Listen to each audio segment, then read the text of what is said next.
Matul it-tieni jum ta' ġuri dwar il-qtil tar-Rabat fl-ewwel tas-sena 2024 il-qorti semet aktar xhieda kruċjali. Ntwera filmat tal-istqarrija li l-akkużat kien tali l-pulizija wara l-arrest tiegħu. Dan kif il-qorti kriminali preseduta mill-imħallef Neville Camilleri qed tisma' l-każ fejn il-ġurati se jkunu qed jiddeterminaw jekk Noel Azzopardi, akkużat bil-qtil ta' Eric Borch, għandux jgħaddi ġuri minħabba s-saħħa mentali tiegħu. Eric Borch żagħżugħ ta' 27 sena mir-Rabat kien inqatel minn Azzopardi ta' 41 sena u jeħtieġ li jiġi deċiż jekk dan kienx fi stat ta' ġen jew le.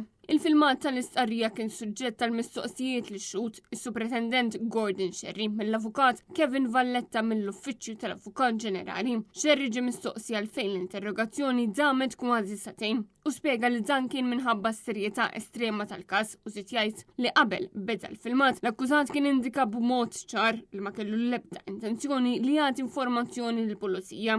Aktar tard fuq il-pedina tax-xhieda tela l-assistent kummissarju Keith Arno illi rrakkonta kif kien irċieva telefonata dwar każ ta' omiċidju u ġie infurmat li kien hemm persuna mejta fit-triq fir-Rabat. Skont ix-xhieda tiegħu l-akkużat kien kalm, f'siktu u koopera mal-pulizija. Fem l-istruzzjonijiet li jingħata u fl-ebda ħin ma der li kien ta' periklu. Dwar l-armi, Arno qal li mid-dar tal-akkużat ġew elevati diversi sniter li kollha kienu rreġistrati fuq ismu u miżmuma legalment. Madankollu, wieħed minn dawn is-sniter li nstab moħbi wara grandfather clock irriżulta li kien allegatament l-arma użata fil-qtil. Huwa spjega wkoll mill-eżamijiet li saru fil-kamra mortwarja der li t-tir kien sparat minn distanza qasira. Fatt li aktar tard kien ġie konfermat mill-esperti tal-ballistika wara li saru testijiet fuq id-dmija. Xedu wkoll ramba tal-vittma.